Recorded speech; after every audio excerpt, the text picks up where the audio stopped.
How to disable email notifications on Onlyfans. Hello everyone, welcome back to app tutorial. In this video, I'll show you how you can disable email notifications on your Onlyfans account. So let's start. First of all, open Onlyfans and log into your account. You can use either the website or the app version of the platform. After you log into your Onlyfans account, you'll come to this screen like this. Now in order to disable your email notifications, tap on the bell icon that you can see at the bottom. After that, tap on the gear-like settings icon on the top. Now tap on email notifications option. Finally, you will have entered the email notifications section.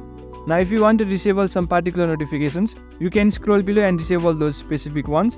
For example, if you don't want a private message summary, you can simply tap on it and then disable it. However, if you want to disable all of the email notifications, you can simply turn off the slider at the top.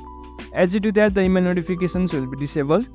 Furthermore, you can also disable the subscription notifications if you want. For that, you can simply turn off the slider on this section.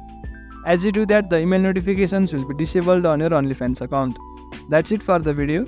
Make sure to subscribe to the channel for further similar videos and drop a like if you found this helpful.